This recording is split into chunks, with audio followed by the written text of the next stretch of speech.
Welcome to the Real Agents of Change podcast, where we love to hear from our nonprofit friends, those they serve, and those who serve them, specifically about what they would do with the average donation of $550,000 from one piece of real estate. And today we have Rob with us. He's going to talk about CityFam and any other nonprofits that he loves and supports and is part of. Rob, tell our viewers a little bit about your nonprofit friends and what you do with the $500,000. Sure. Thank you for having me on, Cami. So CityFam is my baby. It's something I started a little over 7 years ago. And we're on a mission to end loneliness. And the idea really came about for me, even though CityFam isn't faith-based per se. What happened for me was I was a nightclub promoter, as you know, and I had a really active social life. It was also very destructive in many ways. And I became a Christian when I was 27 years old. I didn't even know any other Christians. I just had this encounter with God where he was telling me to follow him and trust him. So I went from being this party boy to like really not even knowing how to live anymore, do life, or who to do it with. I didn't really relate to church people. And to be honest, they were a little boring to me anyway. So I found myself sitting at home alone a lot on the weekends with nothing to do and no one to do it with. And I white knuckled it for several years, trying to maintain my positive changes. Then eventually I just ran out of gas and I just went back to the bars because I needed to be around people. I needed some social interaction again. And I started picking up all my old bad habits one after the other until I pretty much ended back to where I was before ever accepting the Lord. Just kind of made a mess of things. So a few years later, I rededicated my life. I went through the exact same thing where I was like really looking for a group of people to hang out with that I felt like were like me, that were doing some fun stuff, also wanted to become the best version of themselves. And I just couldn't find anything out there. So I started organizing these social events, kind of partly for myself because I thought I wanted something to look forward to. I was working very hard during the week. And, but also partly because I had friends from my past that really needed something. They needed either to get sober or maybe I felt like they might need God or just a good community of people. They were struggling. So I was like, I can't get them to come to church, but I think I could get them to come to a social event. And if there were people there that had their shit together, sorry if I'm not sure if I'm allowed to cuss, but if there were people there that had it together, I thought that they might rub off on them and something good might happen. And I was right. And that's exactly what happened. And I saw a lot of people's lives change. And it also gave me a social life, which was great. So now we're in the process of trying to share that message and spread it as far and wide as possible. We think there's a lot of people out there like me that are either making good decisions and staying, sitting at home every weekend bored and lonely, or people that are making potentially bad decisions and they're like, but what's the alternative? That because I was in both places. Well, So I know for a fact what you're doing is really well needed. It's funny how we've kind of gone along parallel paths because I too was a bit of a party girl back in the day, and I actually put the plug in the jug permanently. I know for myself I can't have one. One will lead to three, will lead to 300 of whatever it is that I'm doing. So I love that you're creating this community. Because when I first got sober, I thought, what the hell am I going to do? I don't want to sit in a church basement every night of my life, having a meeting. But so I love what you're doing. Share with us where the name CityFam came from, where your locations are, and what would you do with this money? yeah, great. So one thing to mention about what you said, I heard a quote, and Alan will get a kick out of this. He's like, I can't have one because one will lead to four and four will lead to 1722. Anyway, that was the after hours club in Baltimore that we used to go do a bunch of bad stuff in. So yeah, I hear you. I'm actually drinking some Kratom right now. This is my new favorite, vice, I guess, if you want to call it that. But CityFam, so it's funny how it came because I was thinking about what this group would look like, and I was trying to find a name about a couple weeks before we ended up landing on CityFam. And as you probably know, everything.com is taken. Like everything's taken, even things that are spelled weird are taken. And I couldn't find anything that reflected who I thought we were that was available. And I started to feel a little stressed. And I remember thinking, you know what, if this is God's idea, you can relax. He will have preserved the name for you. I had that thought. So a couple people were over my house, the guy that ended up being my co-founder and this other girl, Heather Hahn, And I felt like God stirred me up, and I started complaining about, the problems and with what I saw in the church and the void. And got on GoDaddy. I started looking for names, and I had never said fam or family to anybody, but I had thought it, but I had never said it to anybody. So we're all throwing names around, and of course, like I said, everything's taken. Heather goes, "I gotta leave." She's like, "I'm gonna go home." So she left, and then right after she left, I'm thinking something. I thought family, so I typed in family.com. Of course, that was taken, but family.city was available, and I thought, huh.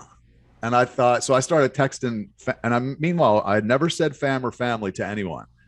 I'd only thought it. So I sent family.city to Heather, and I could see the three little dots that she was texting me as I was texting her. And she sends me, as soon as I send her family.city, she sends me cityfam.com.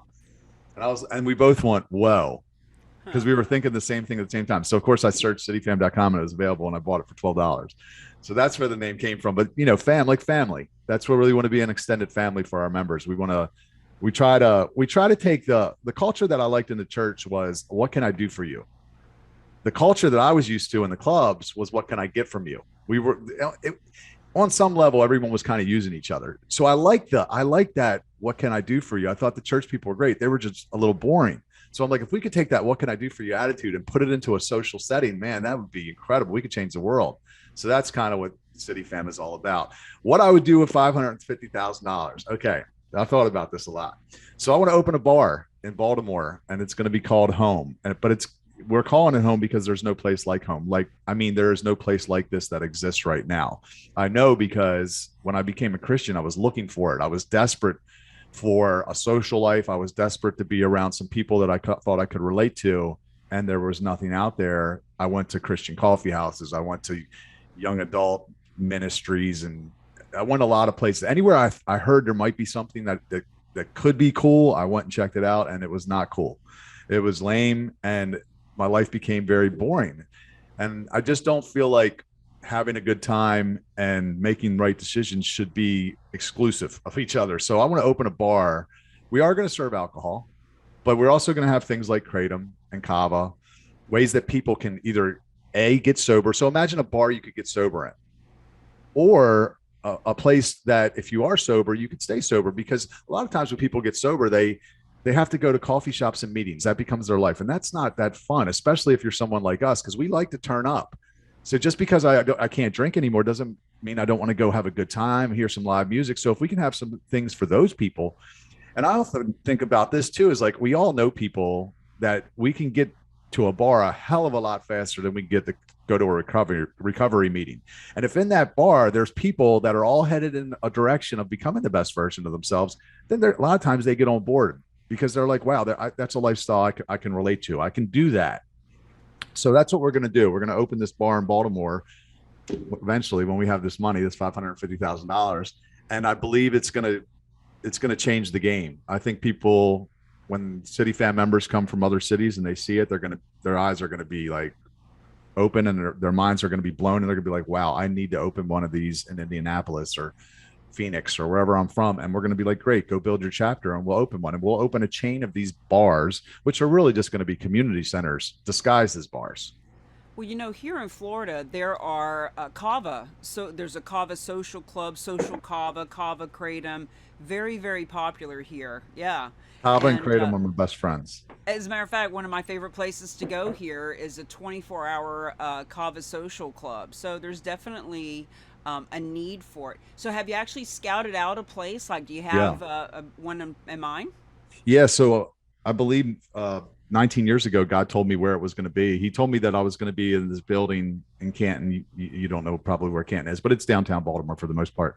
And he told me I was going to be in this building doing something outside the box. And he said people were going to come from all over the world to see what it was or be part of it. And 19 years ago, I didn't know nearly what I know now. So I was like, why would people come to a bar from all over the world? That doesn't even make sense.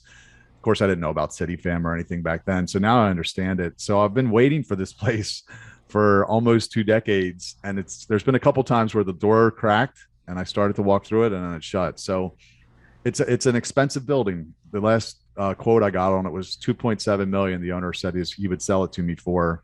So yeah, that 550,000 could be the down payment and potentially some of the renovations that we would need to turn it over. And it's going to be, just to take it one step further, it's going to be a membership model. So anybody that's a CityFam member will be able to get discounts on their food and drinks there. We're also going to have purveyors. We're not going to do the food and drinks mostly ourselves. We'll just rent out the space to operators, almost like a food court. And we're just going to bring the people. That's what we want to do. But, Friday night will be karaoke. Saturday will be cover bands. But then again, on Wednesday night, we might have a faith night. We might have like Mercy Me come in. And so nobody will be able to put it in a box, because we're going to serve alcohol, because alcohol is not a sin not for everybody. For some people it is. You shouldn't do it, but not for everybody. Jesus' first miracle was creating turning water to wine. So let's not throw out the baby with the bathwater here. So that's what we're going to do. And I believe it's going to send a shockwave through the church world, because it's going to produce so many people, change lives. I don't think the church is going to even understand how it's happening. Boy, can I relate to that. When you're doing a paradigm shift, and it's something so simple, just like with us. So, the reason for this show is so that people like you, Rob, can let your followers and your family and your potential funders and friends know that gifts of real estate can benefit your nonprofit. There's 1.3 million nonprofits in this country, and 99% of them don't know anything about gifts of real estate. And we've made it so simple to make it risk-free and easy to do. And just like what you're talking about, I mean, it's so simple. Why not have a place where people can come together and have fun and fellowship and friends and be together without becoming, let's just call it what it is, shit-faced. Let's be present. Let's be passionate and purposeful, but present in our own skin. Now, you've got different chapters and branches around the country. Tell us a little bit about where all your CityFam families are. So we've had people express interest from all over the world, but our systems and processes weren't tight enough, I guess, to really support them, to make them successful in the past. So I had a video go viral 3 or 4 years ago called 10 Reasons Not to Have Sex Before Marriage. At the very end, I mentioned CityFam. So I had people, and this video was getting sometimes 30,000 views a day. So people were reaching out to us from everywhere, and we were scrambling, trying to figure out how can we help them get one started. So we figured it out since then. And we have an official chapter, obviously in Baltimore, where I'm at. Houston, Texas, and Oklahoma City is our newest chapter, and they're killing it. We have a group that just started in Phoenix, Scottsdale. They're on their way to becoming a chapter. We do something called Social Fam before we let them use the name CityFam, just to see if they got what it takes. And we got about a dozen of those social fams spread out throughout the United States, but we're hoping for a lot more.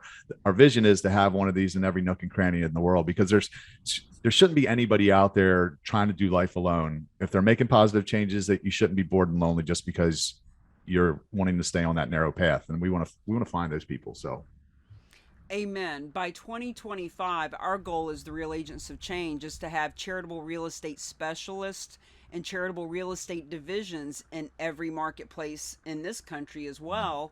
And wouldn't it be awesome for the realtors and the financial advisors, and the CPAs, all the people who help others to understand what to do with real estate, if they were to come together with what you're doing. And our goal is to give $1 billion a year to the nonprofit world, which translates into 50 million in commissions to real estate agents. So if you're a faith-based real estate person anywhere in the country and you want to make money, making a difference, get paid a full commission to help Rob bring his vision to fruition, please reach out to either one of us. So, Rob, we keep these interviews kind of short. We want people to really feel the punch and the pact and the passion and the purpose of what we're doing. What's something that you'd like people to know specifically about how these donations of real estate can help you get your mission moving forward? Well, I was the last person to believe that money was the answer. This is for the first several years, we had nothing. And I just thought, what, if you put enough good out into the universe, eventually it has to come back. That's the way it works. And we have done a lot with a little, but I do know that now we need some gas in the tank to get to where we're going to go. I believe that we can solve the loneliness epidemic. I believe that the opioid epidemic is very closely tied to people's their loneliness and their boredom. And if we can overcome those things by getting people to we have this ladder methodology, which is like once you reach the top of the ladder, you reach a place of fulfillment, go back down to the bottom of the ladder. And that really is just at a social event. Because I found it's just the easiest way to get somebody on that path of changing their lives. They don't even know it. You're like, hey, bro, let's just go see this band play. They come out and you love on them a little bit. And then you invite them to, hey, we're going to go do Special Olympics next week. You interested? And they're always like, they're just like, yeah, that sounds awesome. I'd love to do something like that. And by the time they start serving, they feel something different, and you'll see the most amazing changes happen. So yeah, I think it's a revolutionary movement. That this is all God's idea. So if somebody hears something that we said today and believes in it, I would love for them to reach out and help us bring this dream to life. Well, as they say, when your body shows up, your spirit and heart will just follow. When I go into a 12th step room, wherever it is in this country or the world, I'm hooked to do the next thing with a bunch of sober people. And Mhm. so, I just want to honor you. I'm so grateful that our mutual friend, Alan Biles, brought us together and that he's now part of what we're doing. He's the vice president of our community outreach. And you were the first person he wanted to reach out to, knowing how big your mission is. And our mission is to fund your mission so that while you're out there, you can just have as many of these clubs and helping thousands and millions of people to find the Lord and to just live a good life. So thank you for being here, Rob. And for those of you out there who feel like you're a real agent of change and you want to reach out to one of us to find out how can you make money making a difference? How can you, as a real estate agent or financial advisor, help Rob? And if you're a nonprofit seeing this and you want to know how to get funded, look, it all trickles up and trickles down. We are happy to help. And thanks for being here, Rob. And thanks for bringing this beautiful idea to the world. Yeah, this was awesome. I'm hoping this is a divine appointment. I hope in this because I know I'm expecting a breakthrough. I know it's close. So maybe this is going to be the catalyst to it. Amen. From your lips to God's ears for all of us, because this is a huge mission for both of us. Thanks for being here, guys. We'll see you on the next episode of the Real Agents of Change podcast. Take care.